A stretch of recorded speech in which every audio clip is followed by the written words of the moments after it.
Welcome to the series, to the video series Hip Subluxation in Cerebral Palsy. I wanted to cover this subject for a long period of time, sort of approached it from different angles, but this time with this excellent video provided by Emma's mom, we're having a great base, a great opportunity to really address all the questions, or she covers probably like 90% of the questions that I hear over and over asked by the parents. So thanks a lot. Excellent video, excellent work, excellent attention to detail. I really appreciate it, and I'm going to use this opportunity and I'm going to try to squeeze as much of the sort of information and value for you, so that you will be able to understand this large issue, and both in itself and actually able to sort of bridge it to the other areas of transformation that goes on in the bodies of the children with cerebral palsy following their ABR work. Now, the obvious starting point is straightforward. We have to get back to the beginning. We have to get back to the starting point where we were, and in this case just over a year ago, where the initial evaluation took place. You have now watched the new home video and have seen some of the sort of details and nuances and the movements and positions and alignments, transformations that concern or that are being observed by Emma's mother, and we have to get a similar level of detail, evaluating or digging back to the situation at the start. The first quick framework that I want to give you is this. Whenever you look at whatever happens at the legs, you always have to keep in mind this larger picture. The pelvis as a common stem, and legs are two branches growing out of the common stem. So I mentioned, I talked about it so many times, but still over and over, this principle, it really has to become the fundamental sort of framework of perceiving whatever happens to the child. The branches are dependent on the stem. They reflect whatever happens to the stem. If the stem distorts, if the stem moves, the branches respond. That's very important. So this is the first large point that I want you to keep in mind. Because obviously, what I'm leading to and what I want you to understand, everything was already there. Everything. So all these changes, all the the journeys of the individual branches and all the journeys of the pelvis, they are already here. They are already packed, and we are going to be able to see them and decipher them from the original condition. But to do this, let's look at the next set of pictures. We'll start with the ones which are the easiest to interpret, and these are as sort of straightforward as it gets at first glance. Testing the leg's mobility. So for him, is doing the test, grabbing the leg, making the move. What we're seeing, as he makes the move, the entire body goes with it. Straightforward, right? So if we look closer, once again, he makes the move, the pelvis lifts off the ground, the leg follows, but it's not only the pelvis, it's not only the leg, it's the pelvis, it's the back, and actually it's the restriction all the way up into the mid-thoracic spine that actually stops the move. Now, let me show it once again. What does he do? Does he cheat? No, he doesn't. Have a look here, right? What is his movement? His movement follows this great arc, right? So actually, he does everything correctly. He doesn't cheat by lifting the leg. He doesn't do anything sort of unnaturally. All he does has a relaxed grip at the leg and just follows the big circle. Now, if all the other components, such as the back, Well, the lower back, the mid back, the upper back, the abdomen, and so on, and respectively, obviously, the pelvis itself. If they are stable, then in such a case, naturally, the pivot of mobility for this type of movement is going to be in the hip joint. So that's what we're going to see. And what we would have done, by doing this, we would measure the so-called range of motion.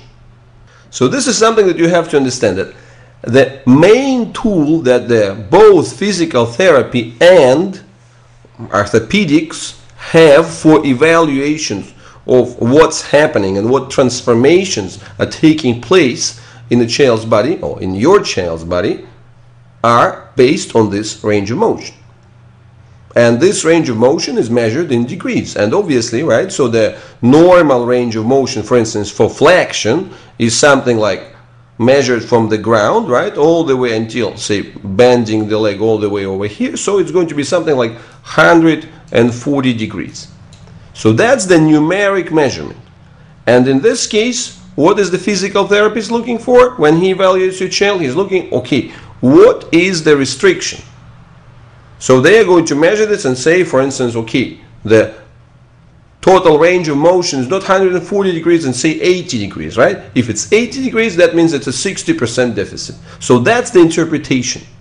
And then what they're going to try to do, they're going to just try to stretch the leg and try to gain some extra degrees of movement. So that's what the essence is there, right? And in a similar way, if for instance an orthopedics, well, if physical therapist tries, and then says, well, I can't do this, I can't get more than whatever, the leg stops, say, at 80 degrees, because the hamstring is too tight, then he passes the child on to an orthopedic doctor who says, well, now I'm going to do some serial casting, right? Or, I'm trying to do a Botox injection. I'm going to cut it, right? Because what he wants to do, he actually wants to fight with the muscular restrictions, right? Because obviously, from that perception, the restriction is on the side which goes against the movement. In this case, it's going to be mostly and primarily the hamstring side. So that's at first glance like a straightforward logic of the way that the orthopedic and the physical therapy evaluation is done. Range of motion. So whenever you hear about, say, contracture means that there is such an inextensibility of the myofascial or myotendinal package that stretching or natural movements doesn't allow to move it towards the official or normal full range of motion. So then the entire battle is going to be around improvements of the range of motion. So that would be the justification, for instance, for cutting the hamstrings, right, or making Botox injections in them. So how is our approach different in evaluating the thing? Well, first of all, let's revise this and say that what is the essence of the classic evaluation? The essence of classic evaluation is anatomical. That's the keyword, anatomical. So basically it follows the anatomical nomenclature. So hip joint, let's measure the range of motion. And that measurement is going to be done numerically, right? So for instance, just for example, right? So yellow defines the full range of motion, the normal one, right? And the red one is the actual. So this blue sector is the deficiency. Now, what is our way of doing it? Well, have a look, right? So what does Fahim do? Does he stop the pelvis? Does he interfere with the movement? No, he doesn't.